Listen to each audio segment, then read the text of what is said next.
sa Vice Presidente. Pareho, parang nakalutang lang ay ulo ko. Oy, teka lang, anong balita? Last Monday na pala ng Enero. O diba, naka 1/12 na tayo. Ito yata yung impeachment na sa susunod na araw ay ipupush, sa susunod na linggo ipupush na ho. Oo, kaya ang tanong namin, nagpakilala ka na. Yes. Ang tanong natin ay, mabilis ba yung Enero mo o mabagal? Ikaw ba? Sa dami ng nangyari. Huwag na tayo magpaligoy-ligoy. Syempre. Dahil, parang bihira yung kasama na agad natin sa studio yung guest. Di ba? Oo Normally, nga. banter muna, tsaka natin tatawagin. Pero ito umpisa pa lang, sabay natin pumasok sa loob ng booth. Ay, ito na, At sa mga nakikinig sa inyo, thank you for inviting me. ayan, si Attorney Raymond Palad, matagal ko na rin nakakasama before sa mga istorya. Ang dami ng attorney. Siguro yung kanya mga naging kliyente, kaya ko rin siya nai-interview. At lately nga, ito yung pinaka-latest, dahil siya ang tumatayong abogado ng self-confessed bagman. Yan.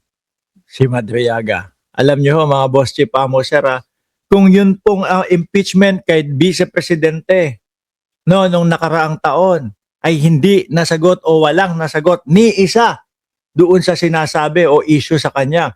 Nandiyan yung confidential funds, nandiyan yung pagbabanta sa buhay ng Pangulo, nandiyan po yung alin pa ba, yung bribery, at mukhang makakadagdag pa po ito sa sakit ng ulo ng Vice Presidente. Yung kay Madriaga na sinasabing bagman daw ho. Ni VP Sara Duterte. Ayan, hingi na tayo ng update, partner. Okay. Sige, attorney, anong latest? Kasi 'di ba nag-file nga itong si La Chica. Raymond Dante Uy, sabi ni Bench, attorney Madriaga, hindi, attorney Palad po, yung attorney ni Madriaga. Chica din yan, dating kasama ni News report sa yung press release niya, cyber libel. Number one, yung affidavit ni Ramil Madriaga notarized, kung hindi siya agree dun sa contents, dapat ang i-file niya perjury.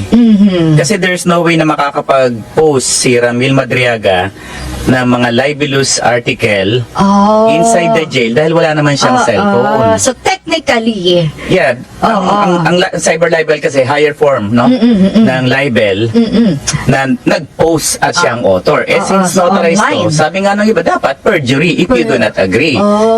So doon pa lang So doon pa lang pwede bang ma-dismiss because mali yung well, ang proseso is kailangan na pa rin namin mag-submit ng counter affidavit. counter affidavit. Pero ito nga, sige nga lang, sagutin nga natin, attorney. Dot, shoutout sa iyo. Sabi ni Luke Master Chief, baka yung motion of reconsideration, na natutulog sa lamesa ng mga Supremo gamitin para ma-hold ang impeachment ni Sara Duterte. Walang uusad na impeachment dahil may pending na kaso sa Supreme Court. Sabi yan ni Luke Master Chief. Ano ba yung kasi una sinasabi ni Ramil Madriaga sa kanyang affidavit, ano yung role ni La Chica doon sa umano'y Taga-pick up daw ng pera, di ba? At tugmaho yun, mga kababayan, na doon mismo sa hearing doon sa Kongreso kung ano po yung sinasabi nung disbarment agent ni Inday Sara Duterte. paggamit ng pondo mula sa Disbursement. ito sa illegal drugs at pogo operations, at ano yung papel ni La Chica doon? Actually, wala Philippine naman. Army siya na Colonel Raymond Dante La Chica ay Actually, wala dati naman head. siya sinabi sa affidavit na yung mga perang i-distribute galing sa droga. Ang sinabi lang ni Ramil Madriaga dun sa affidavit niya, which uulitin ko, nagkaroon ng pagkikita doon sa area ng DepEd, sa Ortigas, sa Ultra, may kinuha silang pera doon sa marked vehicles ng DepEd, at doon may inabot sa kanyang pera at inutos sa kanya na ibigay sa iba't ibang location. Diba, tugma? Doon sa hearing, doon sa Congress. So wala akong sinabi rito na yung ibinigay na pera kay Colonel Chica galing sa droga. So nakapagtataka kami na nag-file siya ng cyber libel. Wala namang krimen dito na inutusan daw niya, according to Ramil Madriaga, inutusan daw niya na ihatid tong pera sa iba't ibang location. Hindi naman masama maghatid ng pera. So hindi Ano kung galing sa confidential funds ng bayan? Kung malaman kung ano yung nature ng Cyber Live, Sabi ni Sir Benj, uy, si Madriaga ang founder ng ISIP, Inday Sara is President. At pinakita yan ni Mami Pebbles nung nadaan dito sa ating channel. at hindi raw totoo ito. So, Oo, ang sabi niya, sir, ay hindi daw niya kilala si Madriaga. well, kung hindi niya kilala or kilala niya, hindi naman libelous yun. So, ano to hindi ka nag-agree dun sa contents ng affidavit, pero it does not mean na libelous ito. So, ang sabi ni Madriaga, kilala kita. Ang sagot niya, hindi kilala. It does not amount to libel. Kasi sa libel, dapat imputation of crime, vice, defect. Tapos number 1, may malice dyan. Bakit nila itinatanggi? Ang dami-daming mga litrato, picture, ano? Tapos may mga video pang mga kumakalat, mga kababayan. Isa lang ang nakikita ko at masasabi ko ho dito.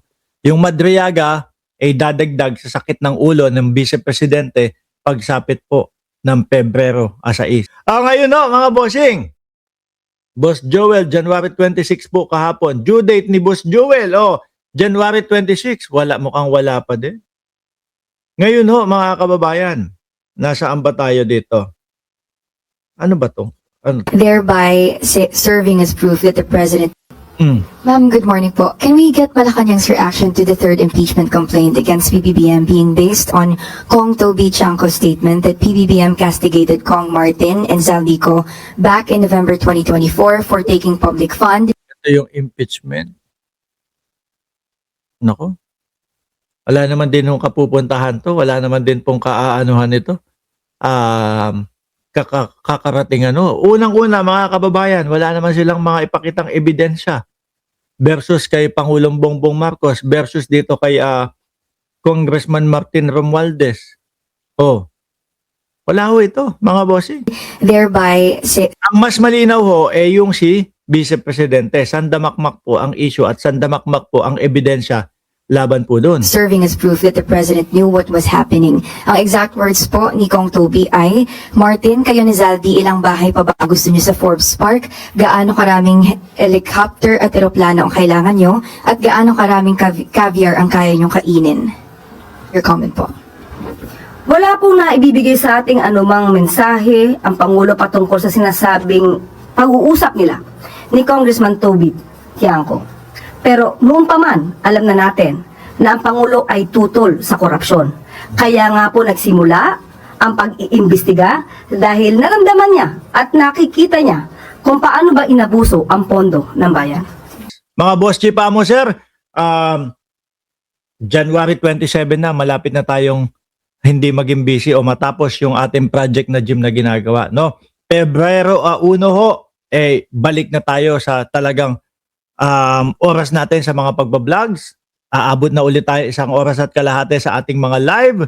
Mga bossing chief mo sir, hayaan nyo lang ako matapos lahat to. Balik tayo lahat mga bossing. Ulitin ko, maraming salamat and God bless po sa ating lahat.